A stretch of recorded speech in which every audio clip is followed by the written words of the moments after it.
Kuchynská angličtina s Miriam. Viete, čo je toto? Po slovensky kaleráp.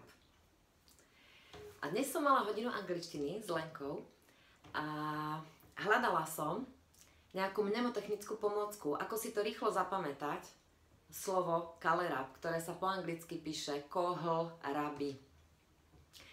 A v tom mi cvaklo, že keď sa zahrám na postavičku z toho okrídleného vtipu, kde sa hovorí, že po anglicky nie je ťažké hovoriť. Stačí, keď si dáš horúci zemiak do pusy a rozprávaš po anglicky, jak by sme.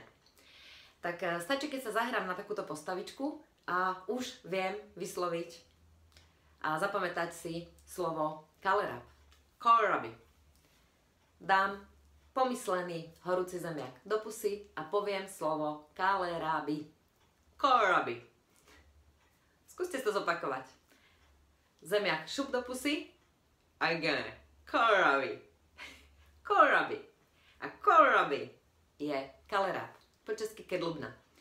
Funguje to v slovenčine, v češtine nie, pretože keby som povedala kedlubna, tak to po anglicky nie je.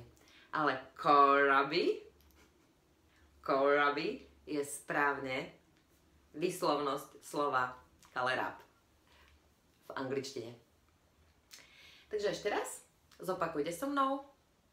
Kohlrabi. Lenka dáva na svojej fanpage Jazyky lvov za dní každý deň také krátke videjka, kde sa môžete naučiť jedno slovo alebo celú vetičku, v ktorej to slovo je. A je to fantastická učebná pomôcka.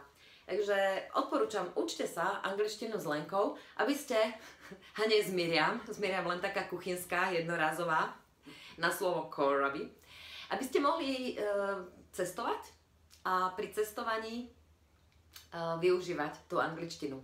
A keď by ste chceli cestovať na Bali, tak to môžete cestovať s Miriam.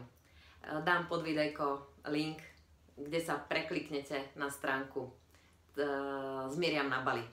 A na Bali som si pripadala ako taký pako, keď som nevedela po anglicky.